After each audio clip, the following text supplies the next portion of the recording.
तो आसान कर देंगे। आप ये सीधा बताइए कि क्या कैंप लगा के इसका पंजीकरण हो सकता है कि नहीं, इस पे सरकार सोच सकती है कि नहीं। दैट इज माय फर्स्ट पूरक। इसका जिसका माननीय सदस्य जिक्र कर रहे हैं, ये भारत सरकार का ई पोर्टल है, श्रम का ई श्रम पोर्टल, उस पर ये लोग रजिस्टर्ड होते हैं महोदय, और उसको हम पीएफ से जोड़ सकते हैं। जो पूछते हैं मंत्री जी वही जवाब दीजिए। आप भूमिका बांधने लगते हैं, इस पे से भी बोल दीजिए। अस्पताल बनेगा, पीएफ से जुड़ेगा। यदि कर्मी को उसके साप्ताहिक अवकाश के दिन कार्य लिया जाता है तो दुगने मजदूरी के दर से अधिकाल मजदूरी दिए जाने का प्रावधान है महोदय। आउटसोर्सिंग एजेंसियां हैं, काम करवा के पेमेंट नहीं, उस पे सरकार कुछ अल्टरनेटिव कर सकती है कि नहीं। मेरा सवाल ये था सर, मेरा सवाल था कि आउटसोर्सिंग के थ्रू जो कर्मचारी दिए जाते हैं जिलों में, मुद्रित है। जी जी, आप पूरा पूछ लीजिए। आप पूरा की पूछ रहे हैं सर। सरकार का जवाब मिला है, सरकार से हम संतुष्ट भी हैं, लेकिन मुझसे मेरे सर दो पूरक सवाल है। पूरक ये, पहला ये तो ठीक है, सचिवालय में अगर काम करता है एक्स्ट्रा दिन तो उनको पेमेंट मिल जाता है, लेकिन जिले में सहरसा में मैंने देखा है सर, इन जिलों में एम्बुलेंस चालक हैं, गार्ड हैं, उसको 30 दिन का काम लिया जाता है, लेकिन पेमेंट जो सर्कुलर है उसके 26 दिन किया जाता है। तो इसको कैसे व्यवहारिकता में लाते हुए सरकार इस पे क्या कर सकती है, नंबर 1। दूसरा पूछेंगे सर बात। माननीय मंत्री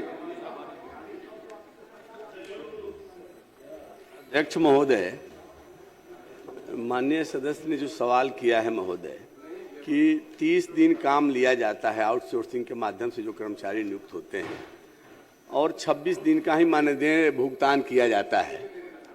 अध्यक्ष महोदय, मैंने उत्तर में स्पष्ट किया है कि आउटसोर्सिंग से नियुक्त किए गए कर्मचारी को प्रत्येक 6 दिन के कार्य के पश्चात 1 दिन का सवैतनिक अवकाश का प्रावधान है महोदय, और न्यूनतम मजदूरी की दरें तदनुसार निर्धारित की जाती है। यदि कर्मी को उसके साप्ताहिक अवकाश के दिन कार्य लिया जाता है तो दुगने मजदूरी के दर से अधिकाल मजदूरी दिए जाने का प्रावधान है महोदय। लेकिन अगर कहीं इस प्रावधान का उल्लंघन हो रहा है तो शिकायत आती है तो उसके विरुद्ध कार्रवाई भी होती है महोदय, और उनको भुगतान भी कराया जाता है महोदय। कंप्लेन आता है तो होता है। मेरा क्या सरकार इस तरह पे कोई वॉचडॉग ऐसा कुछ कर सकती है कि जो आउटसोर्सिंग एजेंसियां हैं, काम करवा के पेमेंट नहीं, उस पे सरकार कुछ अल्टरनेटिव कर सकती है कि नहीं। मेरा सवाल ये था। दूसरा सवाल ये है कि सर धीरे धीरे आउटसोर्सिंग ऐसा हो गया कि सारी सिस्टम को सेंट्रलाइज कर दिया, और सरकार की जो नीयत है काम करने पे उस पे प्रश्नचिन्ह हो जा रहा है, इनइफेक्टिव हो जा रही है।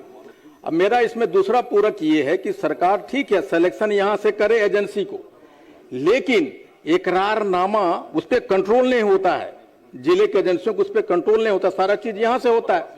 तो सरकार यहां सिलेक्शन करे, लेकिन एग्रीमेंट करने का अधिकार जिला को दे, जिला एग्रीमेंट करे और पेमेंट भी सरकार ही करे। लेकिन वही पूछ रहे सर, लेकिन एक रिकमेंडेशन वहां से ले पेमेंट का।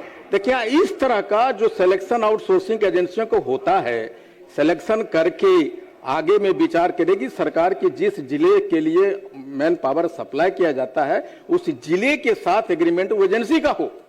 इससे क्या होगा, उसे कंट्रोलिंग अथॉरिटी जिला वाला हो जाएंगे अथॉरिटी, और वो अपने अनुसार काम ले पाएंगे। आप सोचिए सर, हुजूर रोगी कल्याण समिति भी सरकारें यहां से भेज दे रही है। ऐसा सरकार सोच सकती कि नहीं आप सिलेक्शन कीजिए, लेकिन इकरारनामा जिला से करवाइए, सो दैट कि एडमिनिस्ट्रेशन का उस पर होल्ड रहे और अपने अनुसार वो काम ले सके। इस पे क्या सरकार ऐसा अल्टरनेटिव सोच सकती है कि नहीं।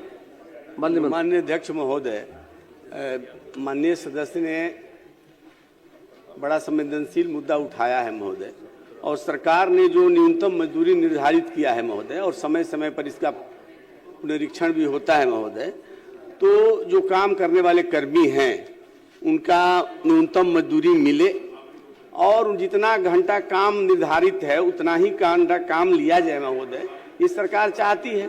और माननीय सदस्य की जो भावना है तो हम देखेंगे कि उसको और कैसे बेहतर किया जा सकता है। मुरारी प्रसाद गौतम बैठ जाइए, आप ही आगे भी पूछता हूँ महोदय। मैं बहुत सरकार ने बहुत स्पष्ट कहा है कि लगातार सरकार की बातों को लिख रही है। पूछता हूँ, प्लीज बैठ जाइए। आपका सुझाव आ गया सरकार तक, बिल्कुल।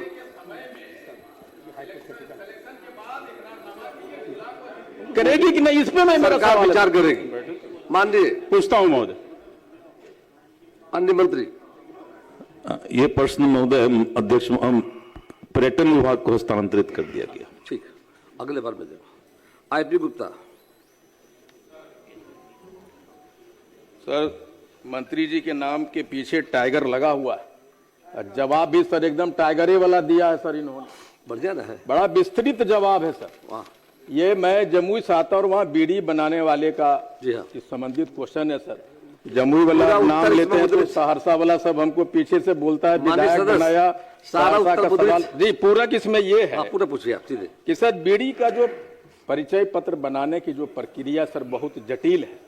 जमुई में मैं जानता हूं पर्सनली कि 3 से 4 लाख बीड़ी बनाने वाला है, सुझाव दे लेकिन अभी जो सरकार का जवाब आया ना 61,500, सिर्फ इसलिए कि ये प्रक्रिया बहुत जटिल है सर बीड़ी बनाने वाले। इसलिए पहला पूरक हमारा ये है कि क्या सरकार कैंप लगा के ये बीड़ी मजदूरों का परिचय पत्र बना सकती है कि नहीं, पहला पूरक ये है। माननीय मंत्री। अध्यक्ष महोदय, माननीय प्रश्नकर्ता सदस्य का नाम इंद्रजीत है महोदय। इनको इंद्र की जीतने की क्षमता जिसके पास है महोदय, और इनकी बौद्धिक क्षमता और तार्किक क्षमता से सदन परिचित है महोदय। बीच बीच में अंग्रेजी भी बोलते हैं महोदय। तो इसलिए जो इनका प्रश्न था उसमें जो संभावित पूरक हो सकता था, चूंकि पूरक पूछेंगे ही, हमको अनुमान था, उसका भी उत्तर इसमें दे दिया गया है महोदय।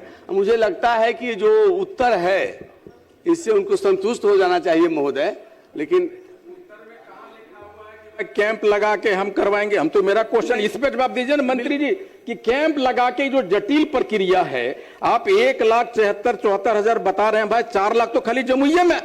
आप अगर इसको जटिल से आसान कर देंगे, आप ये सीधा बताइए कि क्या कैंप लगा के इसका पंजीकरण हो सकता है कि नहीं, इस पे सरकार सोच सकती है कि नहीं। दैट इज माय फर्स्ट पूरक। दूसरा पूरक होगा आपका महोदय। दूसरा हो गया ये पूरा। जो कामगार है महोदय, ये असंगठित कामगार शिल्पकार सामाजिक सुरक्षा योजना के तहत इनको कवर किया जाता है महोदय। इसका रजिस्ट्रेशन बिहार सरकार नहीं कराती है। बिहार सरकार जो रजिस्ट्रेशन जिन मजदूरों को कराती है महोदय, बिहार भवन एवं अन्य संनिर्माण कर्मकार जो लोग हैं महोदय, जो बिल्डिंग निर्माण में लगे हुए हैं, उनका सूचीबद्ध है कौन कौन उसमें आते हैं, उसका होता है। इसका जिसका माननीय सदस्य जिक्र कर रहे हैं, ये भारत सरकार का ई पोर्टल है, श्रम का ई श्रम पोर्टल, उस पर ये लोग रजिस्टर्ड होते हैं महोदय, और उसको हम लोग यहाँ देख लेते हैं। उसी के अनुमान पे आंकड़ा दिया गया है महोदय। हो सकता है वास्तविक आंकड़ा इससे ज्यादा हो, लेकिन अभी हम इन क्षेत्रों में काम करने वालों का रजिस्ट्रेशन नहीं करते हैं महोदय। लेकिन माननीय सदस्य का अगर सुझाव है, इस पर सम्यक विचार किया जाएगा महोदय, और भविष्य में विचार किया जा सकता है महोदय। अब तारांकित दूसरा पूरक सर, दूसरा भी एक को पूछे सर। दो पूछ चुके हैं आप। दूसरा सर ये है, लास्ट आपका है कि सर जमुई में ये इतनी सदव्यवस्था है, इसमें इतनी बढ़िया है, सरकार ने योजना चलाई, इतना लाभ है इसमें, लेकिन जब रजिस्टर्ड ही नहीं होगा तो लाभ कैसे मिलेगा। दूसरा सर, बीड़ी बनाती महिलाएं, नंटी बीड़ी बनाती, पीने लग जाती है तो उसको बीमारी हो जाता है। और झाझा में एक जगह है, सुझाव दे दीजिए। हालोजा हेलाजोत, उसमें सर 2 कमरे का इसके लिए स्पेशल बनाया हुआ, लेकिन 2 दिन डॉक्टर आता मंगल शुक्रवार। क्या सरकार सोच सकती है कि हम वहां एक 25 या 50 बेड का बीड़ी मजदूरों के लिए हम अस्पताल बनाएं और इसको पीएफ से जोड़ सकते हैं? नहीं, जो पूछते हैं मंत्री जी वही जवाब दीजिए। आप भूमिका बांधने लगते हैं, इस पे से भी बोल दीजिए, अस्पताल बनेगा, पीएफ से जुड़ेगा। का आप जिक्र कर रहे हैं माननीय सदस्य, इस योजना का लाभ लेने के लिए रजिस्ट्रेशन की आवश्यकता ही नहीं है महोदय। हमने तो जिक्र किया कि इस श्रम पोर्टल से हमको कुछ आंकड़ा मिलता है, लेकिन जो उसमें रजिस्टर्ड नहीं है उनको भी बिहार शताब्दी संगठित कार्य कामगार एवं शिल्पकार सामाजिक सुरक्षा योजना के तहत, जिसको 2024 में उन्होंने संशोधित किया है महोदय, उसका लाभ ले सकते हैं। उसकी एक प्रक्रिया है, विहित प्रक्रिया है। माननीय